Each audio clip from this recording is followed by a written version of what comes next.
La publication des chiffres de SOS Homophobie. Bonjour Frédéric Lefebvre-Hautemer, vous êtes le délégué pour la Normandie. Merci d'être en duplex avec nous depuis Rouen. On parle d'une agression anti-LGBT tous les 3 jours. Est-ce que vous confirmez ça? Alors, pour l'année dernière, effectivement, en 2017, nous avions une agression tous les 3 jours.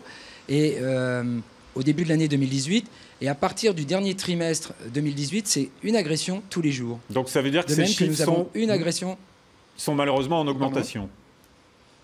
Alors les chiffres sont totalement en augmentation, malheureusement. C'est vraiment une année noire. Et en plus, nous avons également une agression lesbophobe tous les jours. On dit que c'est très marqué en milieu scolaire. Est-ce que c'est vrai? Est-ce que c'est le milieu où les agressions sont les plus nombreuses?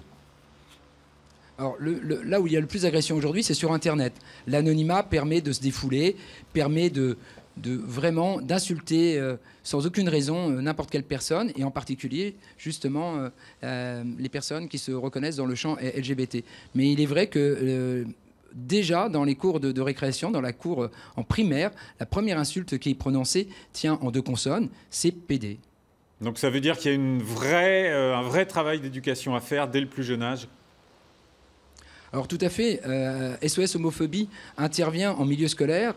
Nous prenons des élèves, nous accompagnons des élèves dans les classes de 3e et de 4e, et également au lycée. C'est sur cette population que nous pourrons justement infléchir toutes ces violences. Beaucoup de jeunes ignorent complètement le fonctionnement justement de ce que c'est que l'homophobie.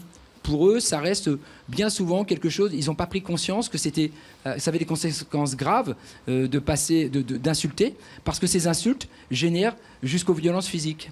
Vous parliez d'Internet à l'instant. On sait qu'Internet, tout est possible. Ça a un effet désinhibiteur, c'est-à-dire que tout est permis, en fait. On se permet tout. Ce que je vous disais, effectivement, l'anonymat, le fait que vous soyez derrière votre écran, bien souvent avec un faux pseudo, vous permet totalement de vous lâcher, d'être dans une violence verbale exacerbée. Comment se situe la Normandie par rapport au reste du pays dans ces agressions homophobes? Alors, dans notre rapport que vous pourrez avoir dès vendredi, on a recensé 24 personnes se sont manifestées sur notre ligne d'écoute. Le problème, c'est qu'aujourd'hui, la parole n'est pas encore libérée. Nous incitons justement les victimes à se libérer et également à se rendre beaucoup plus libres de tout ce qu'ils ont subi. Aujourd'hui, il y a encore un vrai travail à faire de ce côté-là. Très bien. Merci beaucoup Frédéric Lefebvre-Hautemer. On notera que France Télévisions est très impliquée dans cette lutte contre l'homophobie et que sur toutes les chaînes du groupe, des émissions spéciales et des pages spéciales dans les journaux ont lieu aujourd'hui. Merci à vous d'avoir été en duplex avec nous depuis un mois. Merci à vous.